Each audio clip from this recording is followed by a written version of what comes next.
Well, hello, everybody, and welcome to a live episode of the Unstoppable Success Podcast. I'm your host, Jacqueline Strominger, and as you know, on this podcast, we hear from amazing leaders, their take on all things unstoppable success. They get to share their tips, their insights, and tricks that have helped make them be unstoppable. And I love to share that today I get to introduce each and every one of you to Deevo. He is the brand storyteller. He is, just to give you a little background on Deevo, as he said, he's a brand strategist, he's identity architect, and he's the founder of the brand storyteller. And his work sits on the intersection of psychology, narrative, and strategic clarity. He helps founders and executives figure out what they are actually building, who it's actually for, and why so much of their effort feels like it should be compounding faster than it is.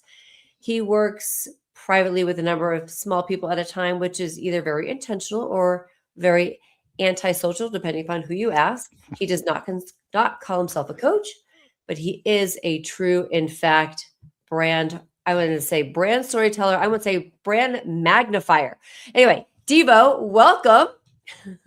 Woo! I like it. Thank you. How you doing? Good to see you. Good to see you too. Thanks for having me. So good to do this live. Yeah. So I wore my special jellyfish shirt just for the live. Oh, thank you. That's jellyfish. I like what they do. They move. I love them. They're cool. They're enigmatic creatures of the sea. They are really cool. So, Deevo, I love what you do. I mean, brand is so important for people. And I feel like I say this all the time. Each and every one of us is their own brand.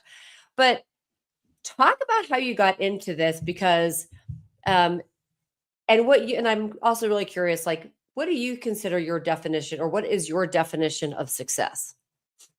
Okay. Those were two separate questions. Which one do you want first? Take the second one. What do you consider definition of success? Yeah.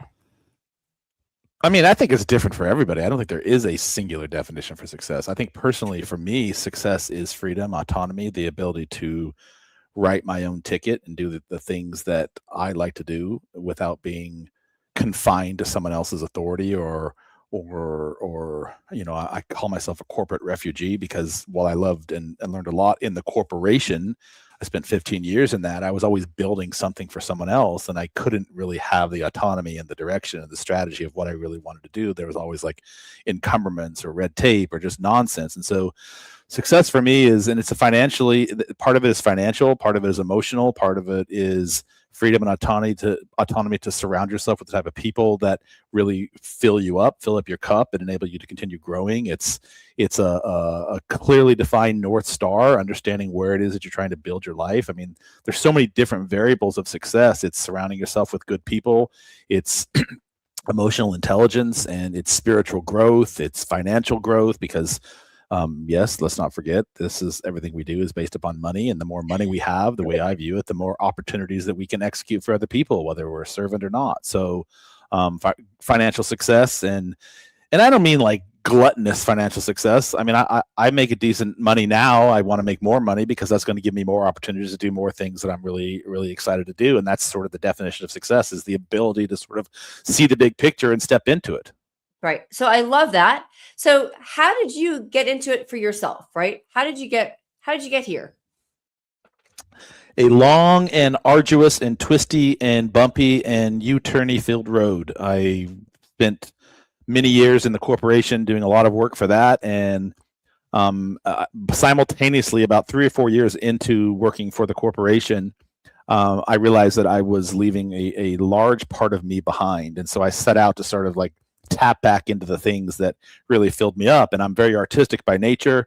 One of those things that I stepped into back then was photography. It was something I've been doing since I was 12 years old, but I realized that I was so attached to the machine of building for someone else that everything else sort of got thrown by the wayside. I had stopped reading, I stopped painting, I stopped taking photographs, I stopped doing all these things. So I was like, I've got to figure out a way to reintroduce those things into my life. And so I did that through photography. That eventually led me to walking away from the corporation with photography full time. I still own that business, but I spent almost 15, 16 years photographing weddings and families and headshots and traveling the world doing destination weddings. I've been in 26 different countries to photograph people and tell their stories. And in the process of doing that, I'm one of those type of people that I make connections really well. I have contacts all over the world. And some of these contacts started asking me to help them with business stuff. And it wasn't just, weddings, it was creating content. And in the process of creating content, I was being asked to sort of show them how I did this or how I did that. And so they started leading to workshops and all these different things. And then before I knew it, I realized that my true passion was helping people figure out their own story. And it wasn't just branding, it was articulating their identity and really understanding who they were so that they could truly step into their business and not just sort of like have this billboard without any character behind it, right? And so anyway, the more that I did that stuff, the more I realized that my true zone of genius was like taking all the work that I'd done on myself. That's a whole story into itself. We could probably have a separate podcast on that. And then I realized that in the process of doing that work on myself, that made me a better man. That made me a better human. It made me a better businessman. And so I was like, shit, I'm onto something here. So I started to figure out ways to like monetize that, but systematize that so that I could take that and then share that with other people. And then I started testing out on friends and different clients. I'm like, hey, would you be willing to like sort of go through this module with me that I've just been developing for the last 2 years? And I might expose, I may not expose, but anyhow, like people were like, yeah, let's try it. And so the more I did it, I realized that I was able to sort of create this own unique version of branding. I call it branding because it's a known lexicon for most people. If I were to call it identity architecture or something else, people would be like, what's this woo-woo guy doing? So I've sort of taken spiritual development and mental development and intelligent work and psychology and neuroscience, and I've bridged the gap between all of those and the connection and correlation between actually building a business and building a brand so that you are empowered to do the things that you do. Sorry, long explanation, but there you go. Mic drop. Yeah. No, but that's actually really, but I love it because, a lot of us, we have those personal experiences that actually take us to lead us down this path, and it doesn't happen overnight. And I would say that that's actually, so listeners, I think that's actually one big thing is that it's a journey. So part of it is understanding that success and unstoppable success, as Deevo has just said, you have to embrace the journey. Right. And it's different for everybody's journey is different. So we can take out any type of comparison. Deevo, but I'm really curious, something that you said, I think is really important and how you got here. And that is that you realized that you weren't fueling some of your passions. Mm. So now that what you do now, how do you help other people really, find and fuel their passions more so? Well, it's my process. I've been developing this for many years now, and it's sort of an iterative process. It's not the same for any two people, sort of like my definition of success. I mean, how you might grow your business and how you grow your brand is not the same way that I might do it, right? You have different avatars, you have different niches, you have different core competencies, you have different gaps, you have different shadows. So the first process in what we do is really sort of doing what I call identity architecture. We sort of re-engineer who you are as a human, and there's a lot of neuroscience and psychology behind that. I have a very structured program that I'm in the process of getting patented right now. It really kind of like breaks down and gets to your source code is what I call it. It's sort of like, and if you think about your source code for a minute, like think about it. I mean, I'm in my late 40s, and I've been living a life for 40 some years, sort of doing all these things and having all these experiences and meeting all these people and having all these trip ups and all these failures and all these successes and all these things. But it doesn't just happen in like the last 5 years. That source code goes all the way back to like day zero. Even when you're in the womb of your mother, you're like extracting information and like in the DNA replication that goes into your body, right? Like people don't even realize that you can take on trauma as a fetus, like, and then you get born and then you suddenly have like this imprint on your DNA and how you process things. And then you have experiences with your parents. And if you didn't have a good experience with your parents like me, you have all sorts of other trauma that sort of gets exacted on. Then it gets compounded over time. And then it sort of becomes like your DNA DNA and how you actually show up on the planet, right? And if you don't take the time to have some self-awareness on how those things actually originated, whether it's financial scarcity, whether it's imposter syndrome, whether it's just fear of literally living, all of those have a source code, right? And so before we can even get to the business, before we can even get to the brand, I take all of my clients through this source code origination process where we really figure out, okay, Jacqueline, who are you as a human? What is it do you believe? What are your philosophies? What do you believe about your business? What do you believe about success? And all of those things have matter to them that then get compounded over time, that then drive the way you show up in your life, that drive the way you show up in your relationships and how you treat customers and how you treat all these things. And so it's really important that in that first step, before we even get to any sort of business or branding, we really unpack the human DNA to sort of understand who you are. And then once we sort of have that sort of blueprint, if you will, we see what we believe in, we understand how we show up in the world, we understand what money means to us, we understand what relationships mean to us. Like, we now have like this mosaic in front of us that defines who we currently are. And then we're able to take all of those pieces and then match them up with a business brand, a business model that can actually empower you and fill you up inside. So the shit you're doing is like, this is my true like zone of genius. I know it's my zone of genius because I unpacked it all before I even got to this point. And now I can like show it for my customer, and my customer's like, fuck, I love this guy. He's so excited about what he does. And it's like, bam. And then you can like take all those things and just grow them. And it's like an iterative process that never stops. Right. I love it. And I'm just smiling because it is so great to be able to have that and know what that stuff and it's amazing. And I'm sure you find this too, how many people don't actually spend the time to Very know few. who they are, I look at values, like what are your values? What are your achievement codes? As you say, what's your source code that's making you? And being able to spend the time to actually know who you are and what drives you is so important. And I'm curious, like, what have you seen some of your clients that change in them? I mean, it has to create or elicit, a huge change once you've unpacked this for somebody. Yeah, and it's not something that is visible right away. So just like a plant growing in your garden, right? It just slowly starts off as a little seed, and then it grows some roots, then it replicates fruit from flowers and all the things that happens. Like, that's what happens as humans, right? We're just sort of like a symbiotic version of a plant, right? And we feed it with sunlight and water, we feed it with nutrition, or we feed it with information. We can start to grow and expand, but it doesn't happen overnight. You're not going to go through this process and be like, oh my God, look at me, I'm fully enlightened. That just doesn't work that way.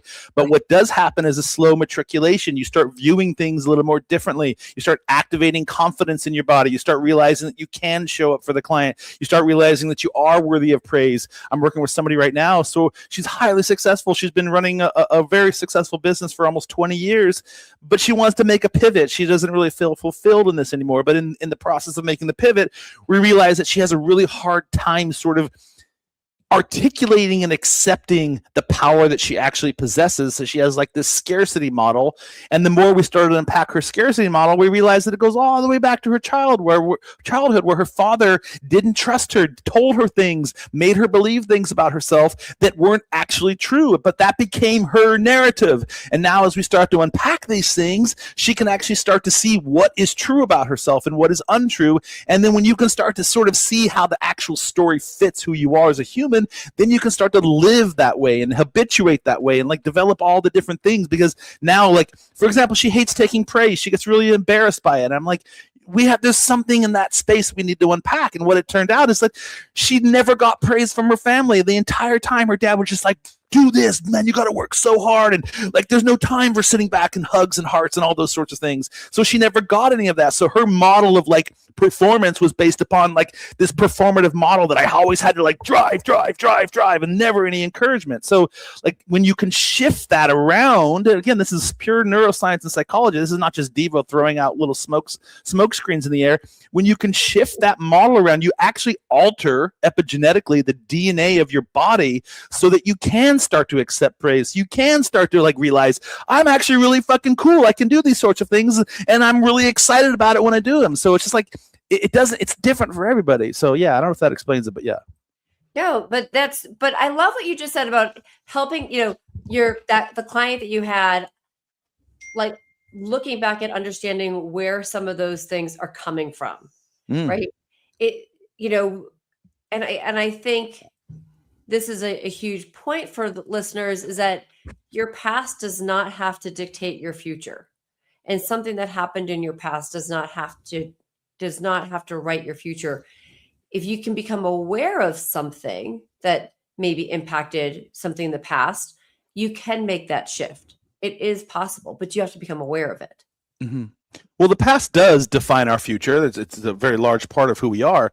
I would rephrase that a little bit, is that how can we optimize our awareness of the past so that behavior mechanisms that have been implanted in our DNA and in our cognition and in the way we narratively tell our story, we can alter those so that they are no longer ones that are damaging us. They're no longer ones that are controlling us. They're no longer ones that are manipulating us.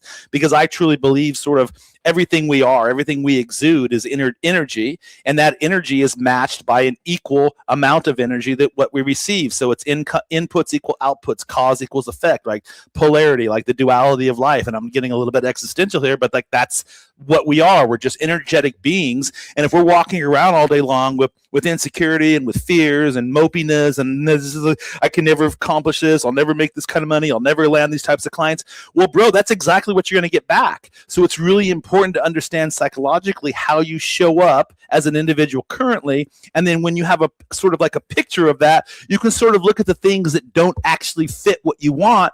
And then you have to go into each one of those and unpack the source code hypnotically and like be like, this is how I got this belief. And now that I understand where that belief came from, I can decide if it serves me any longer or not. And then I can shift it. And then I can start recreating the energy output that I'm giving to the universe. So all the different things come back.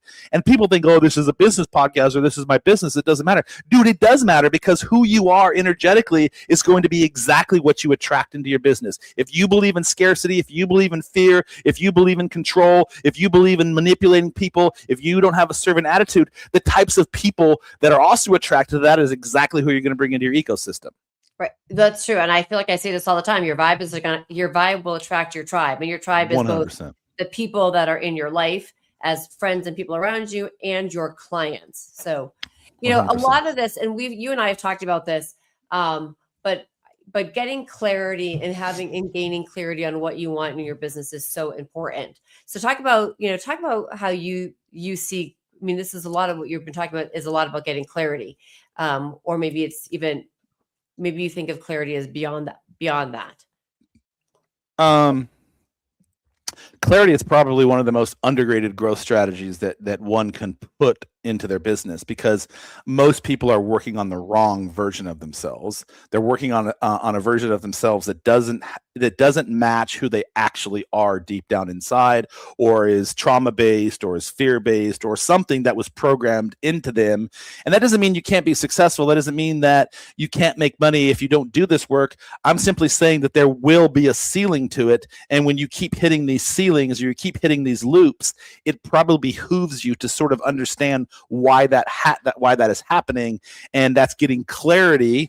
Clarity is directly connected to alignment. It's directly connected to identity. And so having this clarity, again, it doesn't mean that you're going to fix it right away, but once it's like taking a GPS coordinate, man. You can just get in the car and drive somewhere, and eventually you'll probably arrive. It may take you a fuckload longer than it would if you put in some coordinates on your GPS. So GPS coordinates is clarity. It gives you and your car a specific, most optimal, and Google has traffic updates now, and they tell you when there's police on the road or there's construction, and it reroutes you. So clarity gives you the GPS so that you know where your North Star is, and you can just realign and align and realign and align and stay on target. Yeah, I love that. I absolutely love that. So I'm curious, if you could give everybody one tip or action item that will help them gain that clarity, what would it be? One? Or it might be more than one. There's a lot more. I think you need to get really brutally clear on who you are and what you actually want out of this life, and then understand what that looks like. You have to sort of get into your mind, into your own mind, to understand how you're showing up. And part of that is getting clarity on who you are as an individual. I think that's the first place you start. I mean, even if you don't run a business, maybe you just want to be a better partner to your lover. Maybe you just want to be a better father to your kids, or maybe you just want to be a better friend to your compadres. Like whatever it is, you have to sort of understand who you are as an individual so that you can say like, okay, I keep having the same thing happen to me over and over. And I'm speaking from experience. Like I kept running into the same loops over and over in my life. And this was years ago, right? My relationships always sort of hit the same ceiling. My financials always hit the same ceiling. My parenting was always having certain problems. And I got divorced when after a 10-year marriage. And I was like, everybody just wants to blame the world and blame everybody else. It's your fault. That was a bad driver. You cut me off. But bro, you get to choose how you respond to all these things, right? I get to choose how I respond to my failures. And I can say, wow, there's a lot of opportunity for me to learn here. What was it that I could have done differently to show up better for my client, for my wife, for my children, whatever. So I think really it all starts with having some clarity, brutally clear on who you are as an individual so that you can build from that point. Like, understanding your identity is literally the foundation of your home, right? It's the foundation of your business. And once you have that in place, then you can start figuring out all the different pieces that make the home more fully, more becoming, and more aesthetically pleasing, or however you want to label that. Right. I love that. So gaining that clarity, knowing who you are and defining that. And something else that you said that I think is really important, listeners, keynote, you control how you respond and how you react. And it's not about the blame game. Like you get to decide how you want to show up, how you want to react, and as you just shared, and I think it's really important, you looked around and you thought, okay, well, if I want to keep repeating this and getting the same results, what do I have to do to change to get a different result? Because you can't keep doing the same thing and expect a different result, right? I mean, think of yourself, even if you're not a coach, even if you're not a parent, there are plenty models to prove this, right? Throughout your entire life. Just think about yourself. And if somebody else in your sphere was doing the same thing over and over again to you, you would probably say, dude, like, take a look at what's going on. There's this recurring loop that's happening. I want you to sort of understand, why do you keep coming up against this? Or if your children you have a relationship with your children, or your boss, or whatever it is, like, you always have a role in everything. Everybody always thinks it's someone else's fault. I cannot control what you do with this podcast, Jacqueline. I cannot control what questions you ask me. I cannot control how you respond to my thesis or my argument or whatever, but I can control how I deliver it. I can control how I show up. I can control what I wear. I can control how I talk. I can control all the variables that are within my space, but I can't control anyone else. And throughout your life, you're going to sort of see these.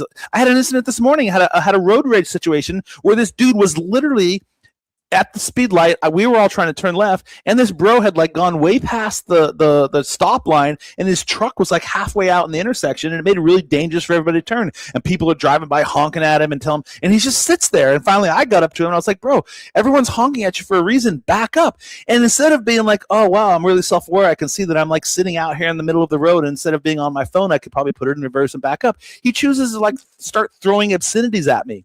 And I just calmly said, I looked at the code of his car. He was driving a vehicle that was a commercial vehicle. And I said, I have your vehicle ID number. I think I'm going to call your office right now and just tell them what just happened. It's like, dude, like I could have gotten out of my car because he was like screaming at me, but like, what's the point of that, right? So you always get to control how you respond. So I was like, I think your boss would probably want to know that you did this right now, and I'm going to be a snitch and tell him on. So yeah, I mean, whatever. That's a decent example, I guess. But dude, come on, man. You're literally out in the middle of the intersection. You can't see that there's 25 cars honking at you. They can't even get by, and you can't like put your car in reverse. Like, come on, man. Read the room.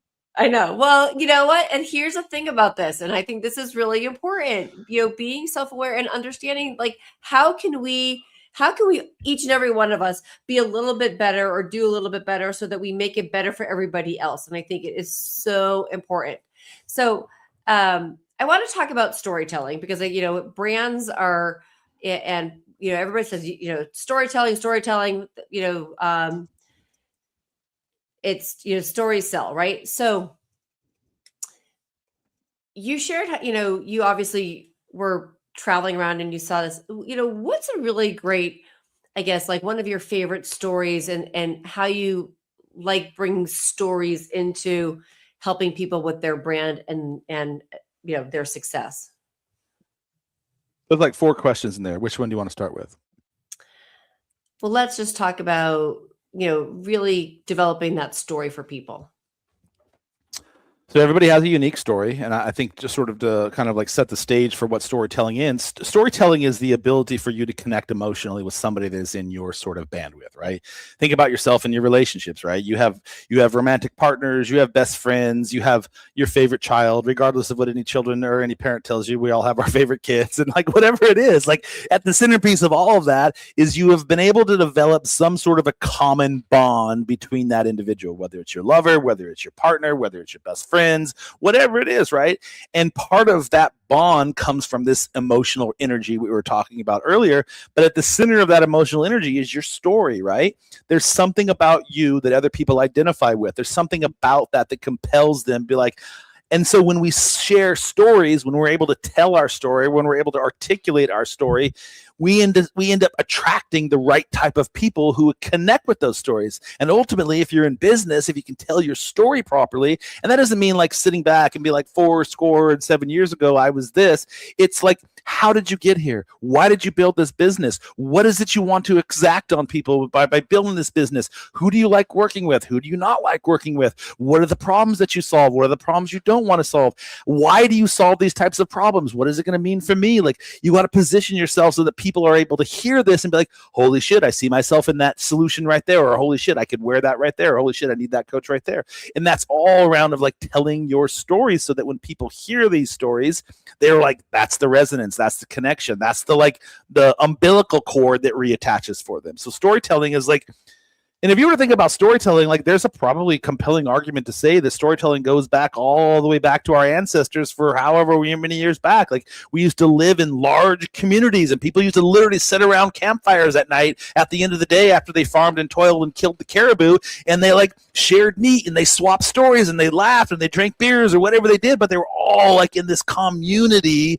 sharing stories about their days and their experiences. And then they would form bonds with other encampments and other communities nearby, and like they would swap stories and they would share stories around a fire. Like that's what builds humanity. Humanity is centered upon storytelling. And if you can't tell your story, then nobody's going to know your story. And then your story is just going to be like this nebulous, vapid existence that nobody ever gets to hear. And everybody has a story. Like there's always something you should be able to articulate to somebody. When you do that, people are like, oh, I can trust that cat. Oh, this guy's being real with me. Oh, this is somebody who I'd go sit down around a campfire and sing Kumbaya with, right? So that's storytelling 101.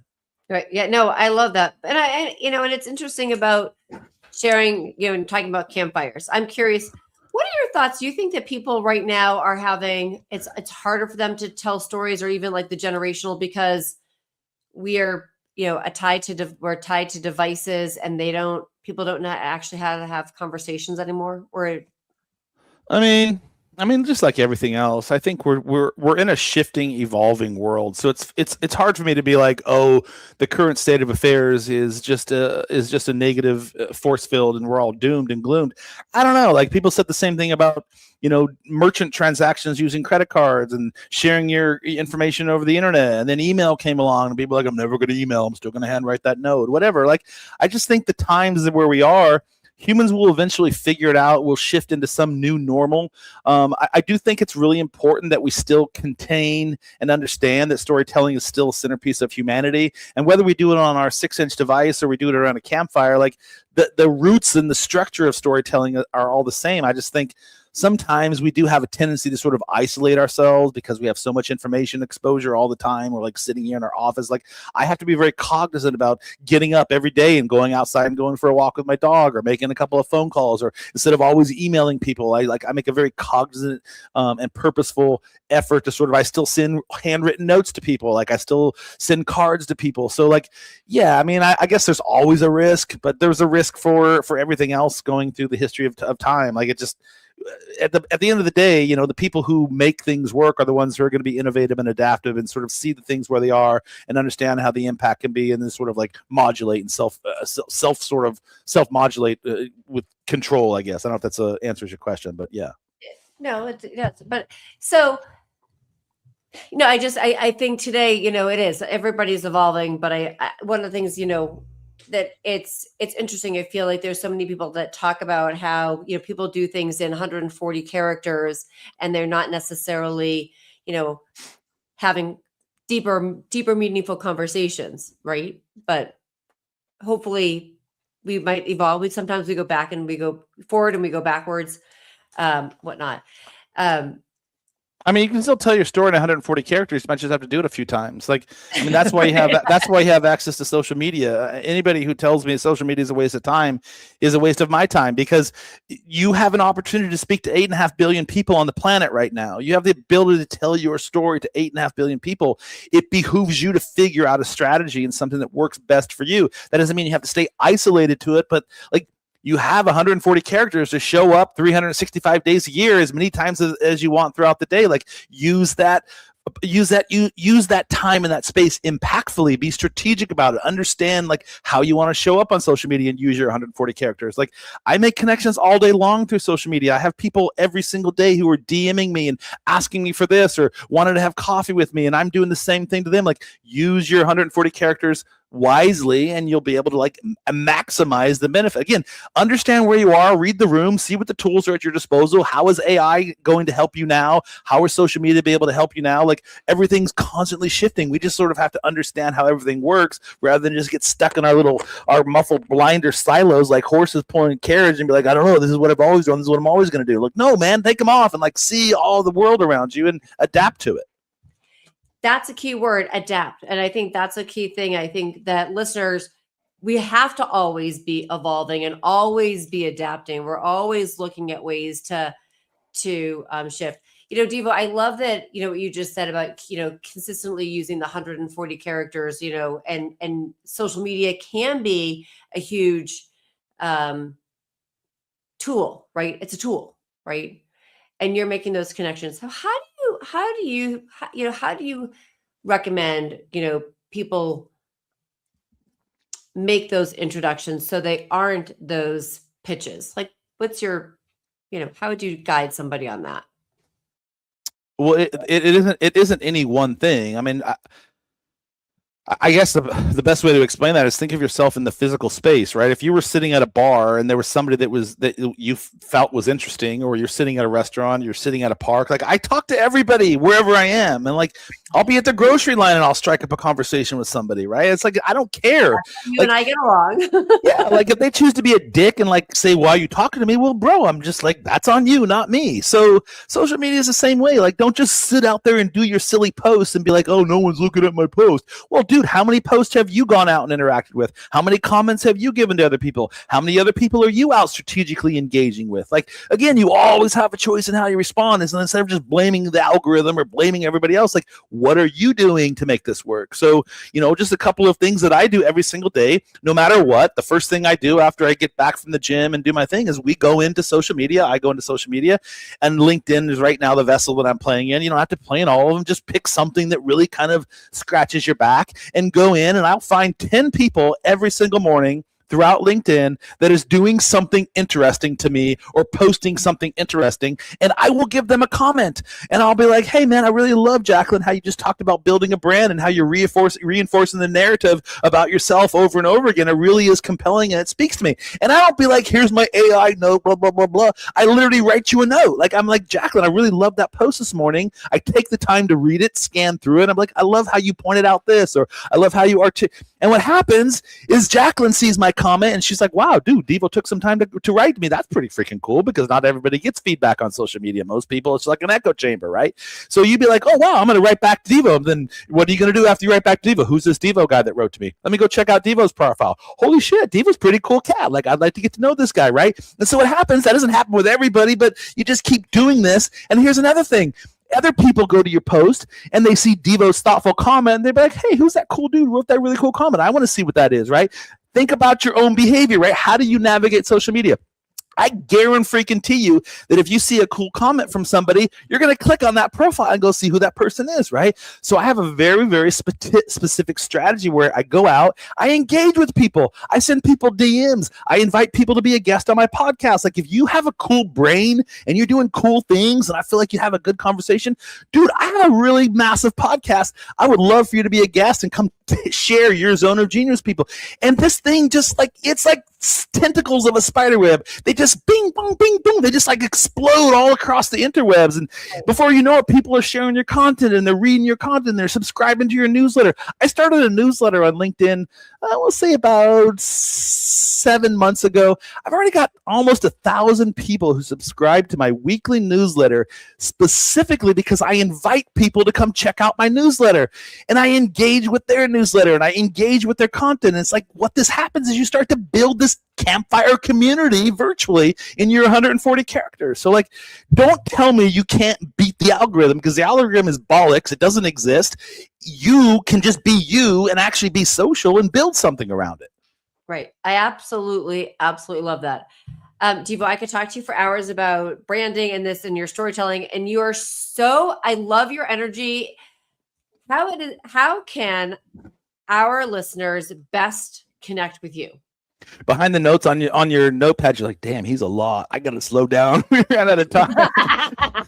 No. How can people connect with me? Just go to my website, Deevo. You can find me at thebrandstoryteller.com. I'm everywhere. Just Google Deevo Charlotte and you'll find me somewhere. On LinkedIn, I'm on Instagram, I'm on every literally we're on everywhere. But thebrandstoryteller.com is the best way to connect with me. And is there anything that you have specific that's coming out that's new? I mean, obviously you have your podcast is fantastic. Any new programs, courses, anything that you've got in the works? No, I mean, I've always got something in the works, but it's just, work with me. I offer, if you want to get a taste of what it's like to work with the brand storyteller, I offer a 1 hour brand therapy session. You come in and lay on my metaphorical sofa and we'll sort of walk you through the things. You get, you can ask whatever question you want and, you can walk away. I swear, guarantee 100% that you will walk away with the answer to some of your questions if you just come and like spend an hour with me. Like that's my zone of genius, is being able to unpack your zone of genius. Great. Well, listeners, please do me the favor and connect with Deevo, because he is truly, he is a brand genius and he can truly unpack, more than you probably even think that you didn't realize. So really great, insightful. He sees things that probably you don't see yourself. So really go and connect with Deevo. Go to thebrandstoryteller.com. And listeners, this is a lot of information. So please do me the favor and share this episode with your friends, your colleagues, and your business associates. If you haven't hit subscribe, make sure you're hitting subscribe. And then lastly, we have a brand new school community that we are building. So you can go to school and go to the Unstoppable Success community there and join us. The first 100 people get in for free. And we are doing some pretty amazing things on school every single week. You'll actually be able to have conversations with many of our podcast guests as well. So this is the Unstoppable Success. I'm your host, Jacqueline Strominger. Thank you, Deevo, for being an amazing guest. And again, listeners, please make sure you're connected with him because he's really awesome. So thank you. Thank you for having me. I really appreciate it. Congratulations on your school launch. That's cool. Thanks. Yeah, it's pretty cool. Thanks. Yeah.